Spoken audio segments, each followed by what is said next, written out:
Hey guys, நம்ம big பாஸோட அடுத்த ஒரு ப்ரோமோ.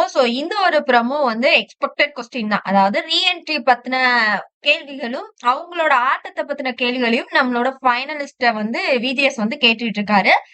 இப்ப இதுல நடந்திருக்கக்கூடிய ஒரு சில விஷயங்கள் அப்படின்றது, வன்மராணியின் ஒரு சில உண்மை முகங்கள் அப்படின்றது நம்மளால வெளிவர்றத நம்மளால கிளியரா பார்க்க முடியுது.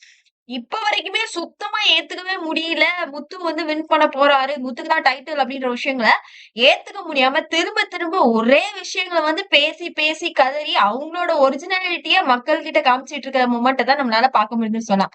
அடுத்த கட்டம் என்ன அப்படிங்கும்போது, இத பத்தி விஜேஸ் வந்து நம்மளோட ஃபைனலிஸ்ட்ட கேட்கும்போது, அவங்களோட ஒப்பீனியன்ஸ் இருக்கு இல்லையா?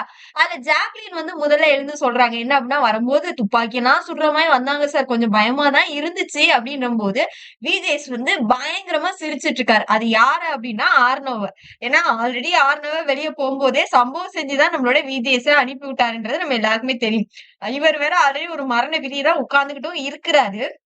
அந்த சிரிப்புலயே வந்து ஒரு பயங்கரமான ஒரு விஷயங்கள் தெரியுது. இன்னைக்கு ஆர்னவுக்கு பயங்கரமான ஒரு சம்பவங்கள் இருக்க போகுது அப்படின்றது. அது அடுத்த ப்ரோமோல ஒரு வேளை வந்தாலும் வருமா இருக்கும் அப்படின்றதுதான். அடுத்தது அருண்.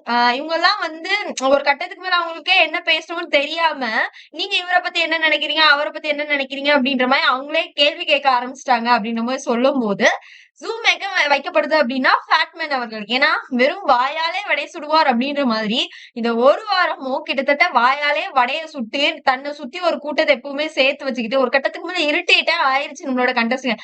போடா போதுடா, வெளிய போய் பாத்துக்கலாம்டா. இதுக்கு மேல இத பத்தி பேச வேணாம்ன்ற மாரி கண்டஸ்டன்ட்ஸ்லாம் தெறிச்சு ஓடுறாங்க அப்படின்ற மாரி தான் நம்மளால பார்க்க முடியுது. அததான் அவங்க அந்த இடத்துல சொல்லிக்கிட்டு இருக்காங்க அப்படின்றது. அவங்களுக்கு அடுத்தது யாருன்னா சௌந்தர்யா மேடம். இவங்களுக்கு முத்து ஹோபியா அப்படின்றது நம்ம எல்லாருக்குமே தெரியும்.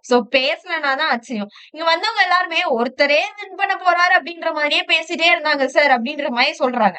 ஆனா அதுக்கு பெருசா ரெஸ்பான்ஸ் இல்ல சார். இவங்க கிட்ட ஆடியன்ஸ் கிட்ட எந்த மாதிரி தெரியல. பட் கண்டிப்பா இருந்திருக்கும். இதை நம்ம கட் பண்ணப்பட்டுக்கலாம்.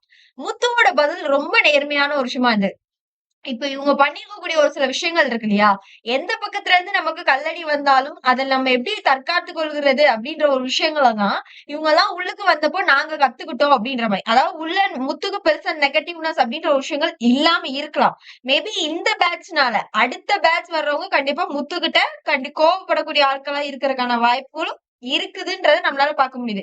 யாரு அப்படின்னா அன்ஷி, தர்ஷிகா, இவங்க ஆனந்தி இவங்கலாம் வர்ற மாரியான ஒரு டாக் இருக்கு. அப்ப அவங்கலாம் உள்ளுக்க வந்தாங்க அப்படிங்கும்போது, அவங்களோட சப்போர்ட்ஸ் எங்க இருக்கும்ன்றது நம்ம எல்லாருக்குமே தெரியும். ஏன்னா வெளியவே அவங்க யாருக்கு சப்போர்ட் பண்ணிட்டு இருக்காங்கன்னு பார்க்க முடியுது. கேம் சேஞ்ச் ஆகும் அப்படின்றதுதான் இது. மாமா சேனல் வந்து ஒரு விதமான மோட்டிவேஷனல் சௌந்தர்யா, விஷால் குடுக்கறதுக்காக பண்ணப்பட்டது. விஷாலோட நேம உடைச்சு, ஒருவேளை மணி பாக்ஸ விஷால் தூக்கல அப்படின்னா, எழுதி வச்சுக்கோங்க டாப் 3ல விஷால் வந்து இருப்பாரு அப்படின்றதுல எந்த மாற்று கருத்துமே கிடையாது. அதுக்காக தான் மாமா சேனல் பயங்கரமான ஒரு சப்போர்ட் பண்ணிட்டு இருக்காங்கன்ற மாரி நம்மளால பார்க்க முடியுது. அந்த ஒரு ஒப்பீனியன்ஸ் அப்படிங்கும்போது, முத்துவோட ஒப்பீனியன்ஸ்க்கு அங்க அரங்க மாதிரி கைத்தட்டல் பறக்குது அப்படின்றதுதான். அது வந்து கொஞ்சம் ஷாக்கிங்கான ஒரு விஷயம். எப்பவுமே முத்துக்கு கிளாப்ஸ் வந்தா, அது வந்து கட் பண்ணப்படும். பட் இன்னைக்கு பயங்கரமான ஒரு அதுலயே வன்மராணி சும்மாவே வன்மத்துல கக்கிட்டு இருக்காங்க.